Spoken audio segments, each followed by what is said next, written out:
Misal kani kan mer cha kan tu sa bok si tikha analan tin hal don ne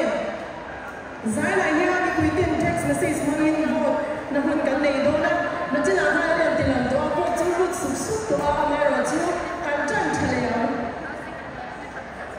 in bo na chila in bo kha ban chia rik do na ya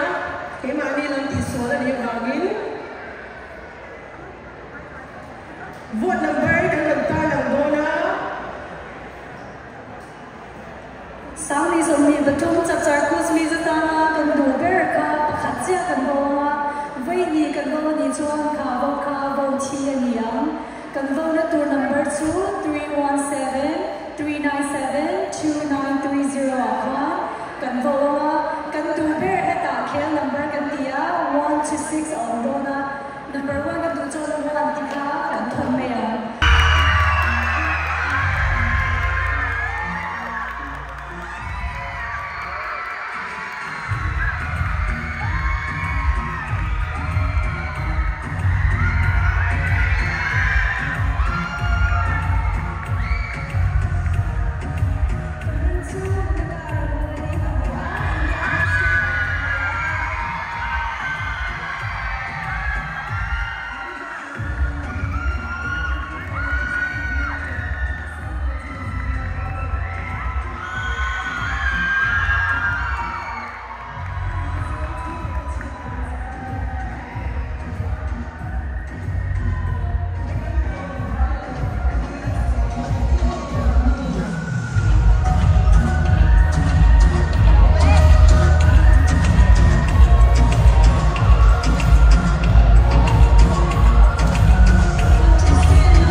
thung kan nei ming te han soi te Mizoten kut pui pathum kan nei ming te chu ming ku pol kut le chapchar ku ten ni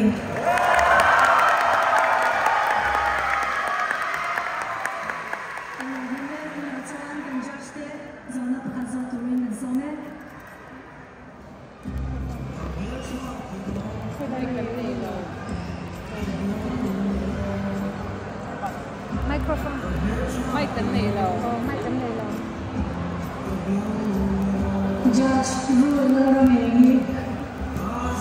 Rute vein chui benal ve kalome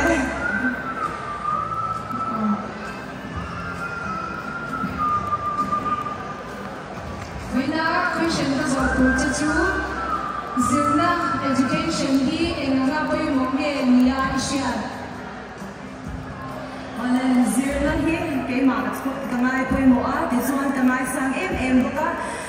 Zirna hi ke mani tun kan thalai ta tan phei chuanin USA a hianin opportunity tam tak kan neya chung ka chu ke mani ina kan lak thei chu opportunity chu ti chuanin nikina kan nam tan po kan tho theina tur po in zirna hi apoi mo ti ke chuan ka ngai ni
Judge,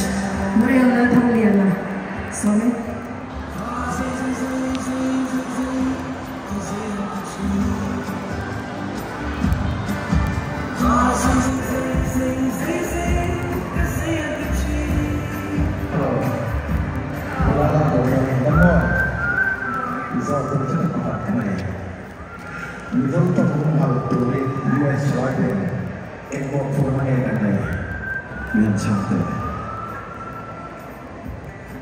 Question here, say that again. You might get tuned you up. Go ahead, we'll keep you. Result of home how to win USA try them. In more putting it and like. Result try them. Such are good. They're good. They're good. And so somebody.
Judge Dr. Mimi Zothi Joanima Kusome.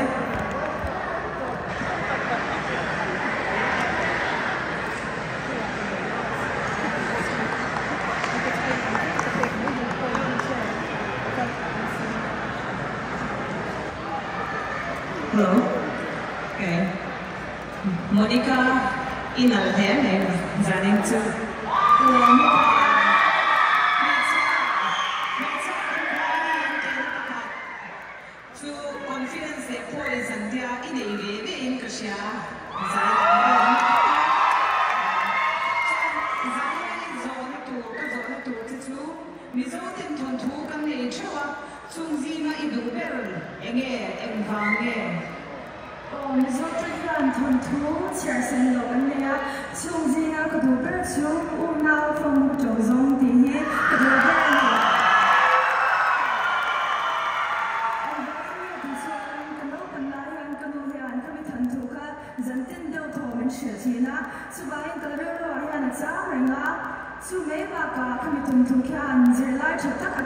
tin ta sia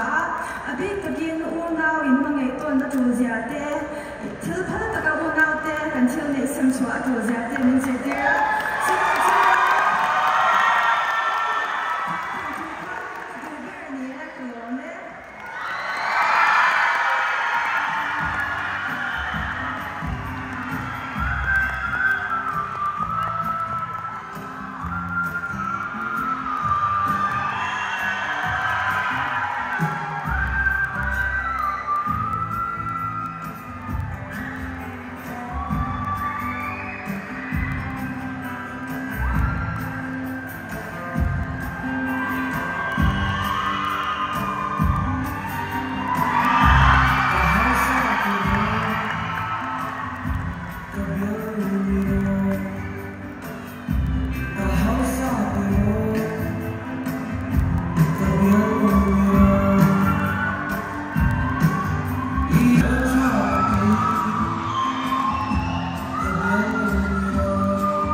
Ole izon chu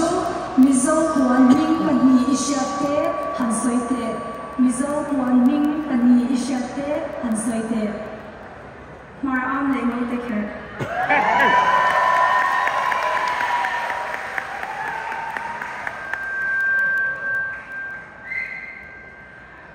Ole tu na chuan kan Judge Maria Banal mangai ne jagangai san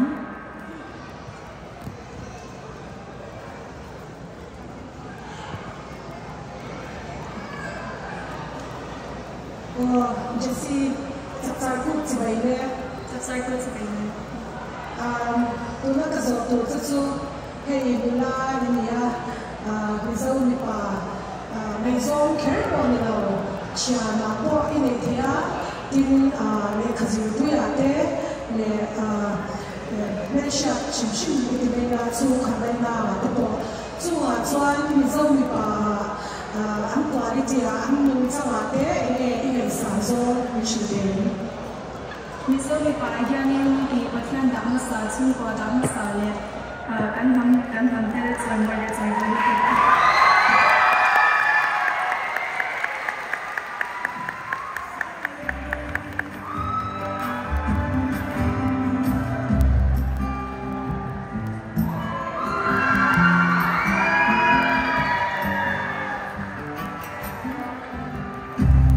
Here Shakiro, come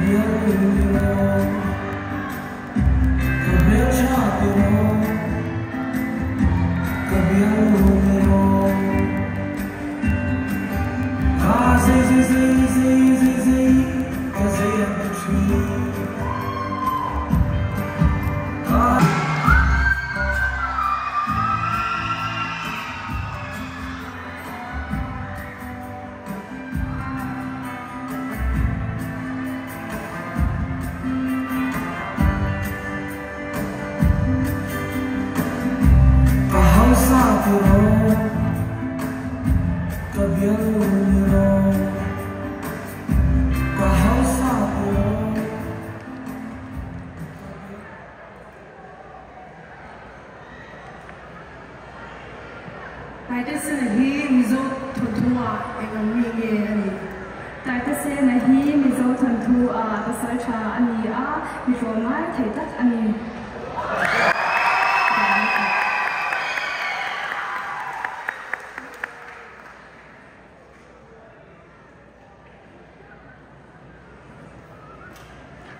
Judge Ruth Nalrameni and Sole.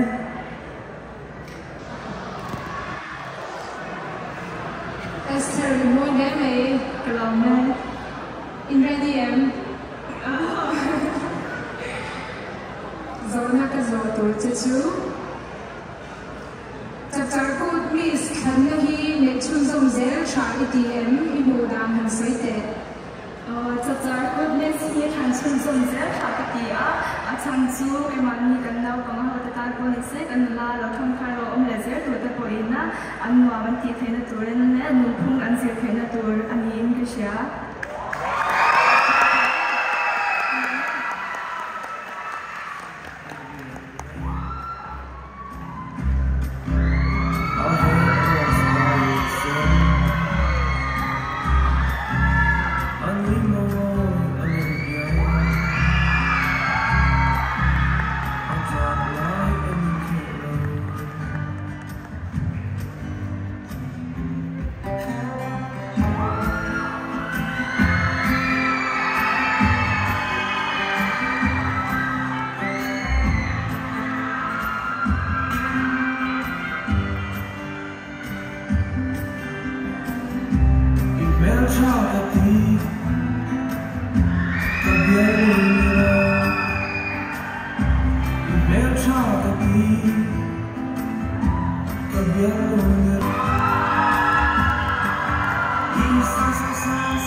confidence and the empty there. John Andres taken in John questions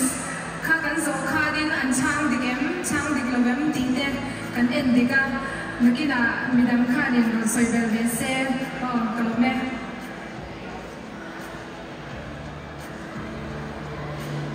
Oh, Zadina, hey, contestants, he and to Mome, Meman, Lombok Sang Zana, and boy, they make a mark points back than to Ramzika. And Mel Shalom Boxia, Hetiamo, we can points and marks back than Tapuya. Category number 1, I mean, best in production number, Kandiat Tahan Maso Mapua, Tutu, stage presence and confidence. Self-introduction, Mizo language efficiency, Swan audience impact, Swan category number 2, best in long gown, formal attire, Kakan Markson, Apua, Tutu, stage presence and confidence, design and fitting, stage walking and pose, poise and bearing, overall impact, Swan Atopera, in category number 3, Tutu, question and answer, stage presence and confidence, wit and content, projection and delivery, Mizo language efficiency, book, Swan overall impact, Swan in Nipuya Changkadin, kan judge dan ni kalau me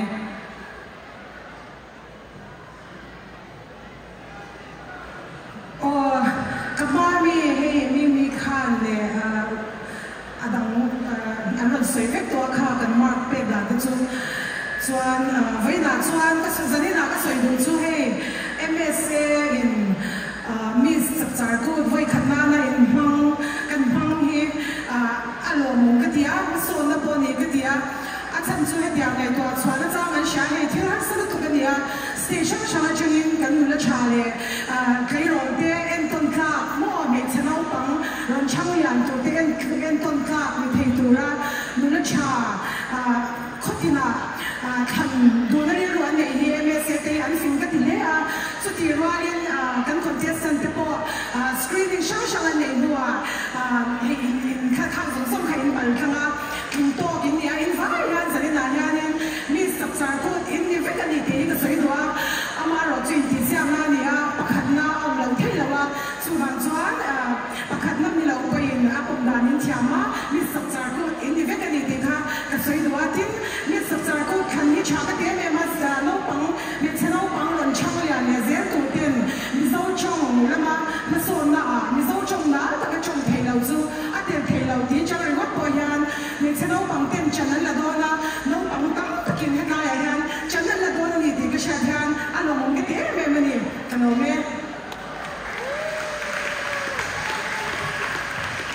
Apa tu orang hati apa? Miss Char ko cham thai do lu cha te pa wa gen kan pali ai oin lom thu ka soye kai chuan tangwal khira zo na tangin ru lu pui du zo han ka cha chane kalau me kan lo me kan chas dom tak ti kan so na te in ngai pui wa saka station sha changin from line na kal thei hi lom thu kan soya kan soi kham thei do lo in ho to no apo kan bezel do le ya in ring ni koi de kha second runner up hi kan puang ma sabera nga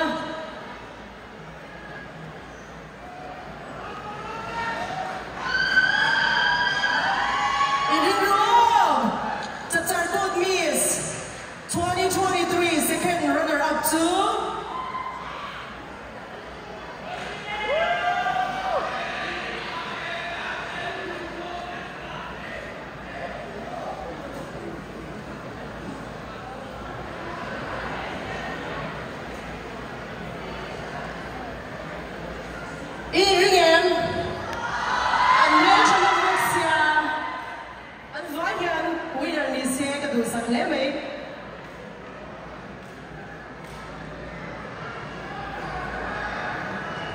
second runner-up result. Kakutahian ako mo. Contestant number... Pakatla, Monica Ramnalaling, Aniel.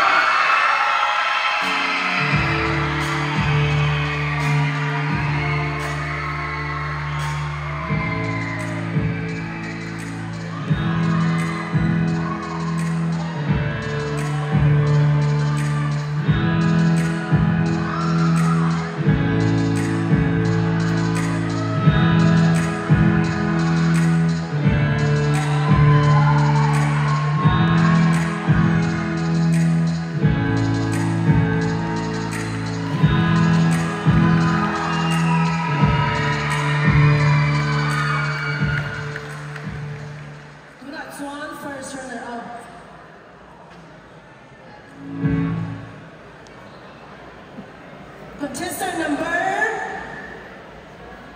Panganga Israel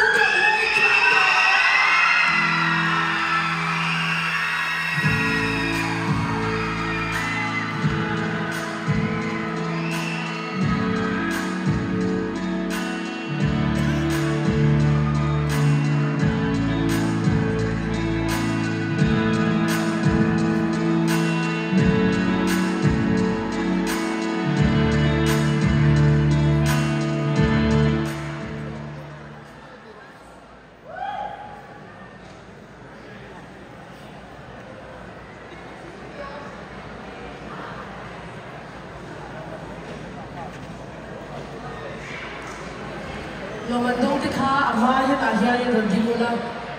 firstและ second runner up tikha